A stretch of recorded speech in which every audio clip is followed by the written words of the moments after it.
অবশ্যই সৎ হতে হবে, যোগ্য হতে হবে। সৎ যদি থাকে তাহলে আমরা তাকে ভোট দিব ইনশাল্লাহ। যেই ব্যক্তি আমাদেরকে নিয়ন্ত্রণ করবে তিনি যদি সৎ হন তাহলে আমরা তার কাছ থেকে ভালো কিছু আশা করতে পারি। প্রার্থী হিসাবে আমরা যাকে সিলেক্ট করব তার মধ্যে দেশপ্রেম থাকা উচিত। I will see every manifesto and I will then decide which one is the best. প্রশাসন তো নিরপেক্ষ থাকা উচিত, কিন্তু আমরা তো দেখছি যে প্রশাসন নিরপেক্ষ নাই। জনগণের কাছে যাবে যাতে সেগুলো পূরণ করে।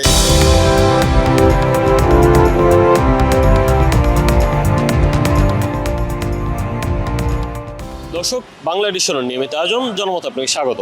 আপনাদের সাথে আছি আমি ফয়সাল আহমেদ। জনমতের আজকের বিষয়, আগামী 5 দিন পরেই অনুষ্ঠিত হতে যাচ্ছে ত্রয়োদশ জাতীয় সংসদ নির্বাচন। এই নির্বাচনকে ঘিরে তরুণ ভোটার এবং সাধারণ মানুষের কি প্রত্যাশা, নির্বাচন নিয়ে তারা আসলে কি ভাবছে, চলুন জানা যাক। প্রত্যেকটা মানুষ যখন নির্বাচন আসে, হ্যাঁ, জনগণের কাছে যায়, প্রার্থীর কাছে এটাই প্রত্যাশা থাকবে। আপনারা যখন নির্বাচন হয় যেভাবে জনগণের কাছে যান, নির্বাচন হওয়ার পরে যে দায়বদ্ধতা নিয়ে রাষ্ট্র চালানোর জন্য আপনারা ক্ষমতায় যাবেন, সে দায়বদ্ধতার যাতে অটুট থাকে এবং সেখানে পরবর্তীতেও যে ইশতেহার এবং যেই ম্যান্ডেট নিয়ে যে ধরনের শর্তাবলী নিয়ে তারা জনগণের কাছে যাবে যাতে সেগুলো পূরণ করে, সেটাই থাকবে তাদের কাছে জনগণের পক্ষ থেকে প্রত্যাশা। আমি প্রাধান্য দিব উনি ঋণ খেলাপি কিনা, তারপর ওনার আগের যে কর্মকাণ্ড আছে এইগুলা, তারপরে হচ্ছে নির্বাচন কমিশন তো হচ্ছে অনেক দেখতেছি যে ঋণ খেলাপিকে ভোটে হচ্ছে অংশগ্রহণ করার জন্য বৈধতা দিচ্ছে। এগুলা তো আসলে বুঝাই যাচ্ছে যে নির্বাচন কমিশন নিরপেক্ষ ভূমিকা পালন করতে পারছে না। প্রশাসন তো নিরপেক্ষ থাকা উচিত, কিন্তু আমরা তো দেখছি যে প্রশাসন নিরপেক্ষ নাই। এটা সবাই জানে, কিন্তু কেউ বলতে পারছে না। এখন আগামী নির্বাচন কেমন হয় সেটা তো প্রশাসনের উপর নির্ভর করছে, দেখা যাক কি হয়। আমি মূলত ম্যানিফেস্টোটা দেখবো, তারা কি পরিকল্পনা করেছে, ওরা কি পরিকল্পনা করেছে ওরা। they will execute, after they get elected. I will see every manifesto and I will then decide which one is the best. তাদের ভূমিকাটা থাকা উচিত যে ইলেকশনটা যেন ফেয়ারলি হয়, nobody does any kind of corruption in the election. তারপরে এটাই ব্যালট পেপারসগুলো যেন সবাই ঠিক মতো দিতে পারে এবং এটা যেন ফেয়ার হয়, কোনো কারচুপি যেন না হয়, সবাই যেন সন্তুষ্টভাবে ভোটটা দিতে পারে।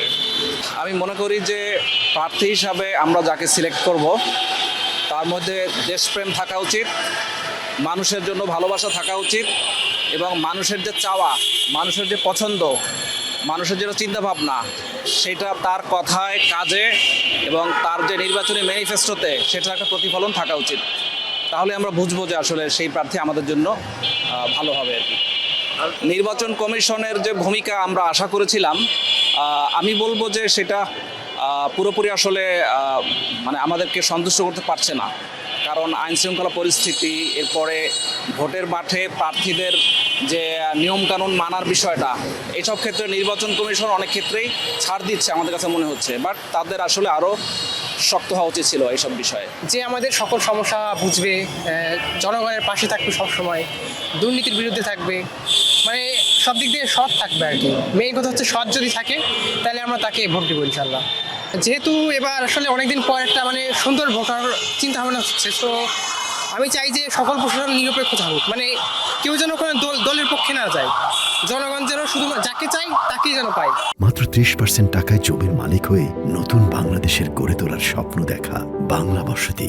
আমি মনে করি একজন যিনি আমাদের প্রতিনিধি হবেন তিনি অবশ্যই সৎ, যোগ্য এবং নিষ্ঠাবান ব্যক্তি হওয়া উচিত।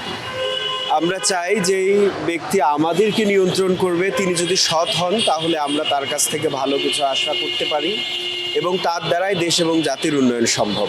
কিন্তু এমন লোককে নিশ্চয়ই নির্বাচিত করা উচিত নয় যে লোক নিজে ক্ষমতার আসনে অধিষ্ঠিত হয়ে সে আমাদের নিয়ন্ত্রণ করার জন্য যেই টাকাগুলো দরকার ভালো কাজে ব্যয় করা, সেগুলো নিজের ব্যক্তিগত প্রয়োজনে ব্যয় করবে। আমরা এরকম লোককে কখনোই চাই না। অবশ্যই নিরপেক্ষ থাকা উচিত।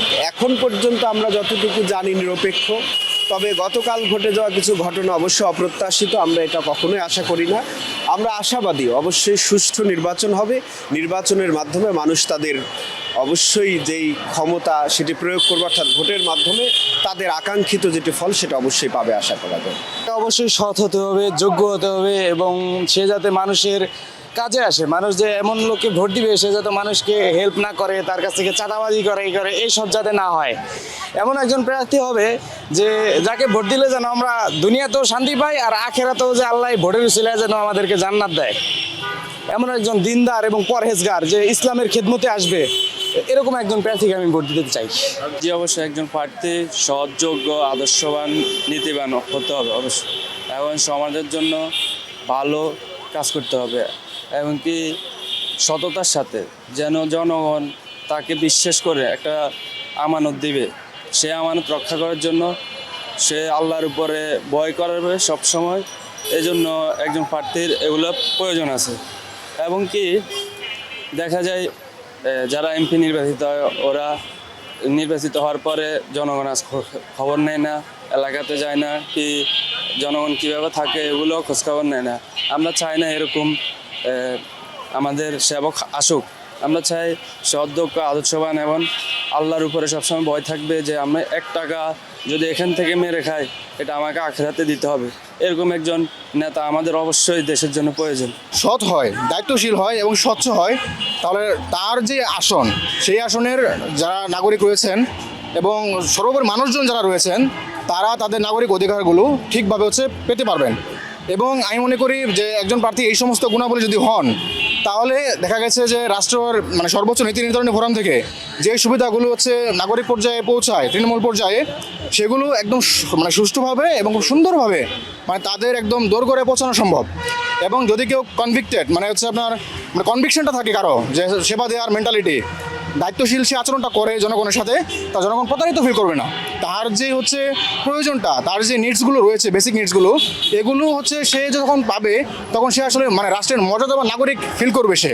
দ্যাটস ওয়াই আমি মনে করি যে একজন যে প্রার্থী তার অবশ্যই সৎ হওয়া উচিত এবং স্বচ্ছ হওয়া উচিত এবং দায়িত্বশীল হওয়া উচিত। প্রশাসন অবশ্যই নিরপেক্ষ হওয়া উচিত, কারণ আপনি যদি নিরপেক্ষ নাই হন তাহলে আপনার এত বড় আয়োজন করেছে, নির্বাচন করার তো কোনো প্রয়োজন নেই। হ্যাঁ, এই জন্য আমি মনে করি প্রশাসন অবশ্যই নিরপেক্ষ থাকবে এবং প্রশাসনের উচিত স্বচ্ছতা এবং দায়িত্বশীল আচরণটা করা।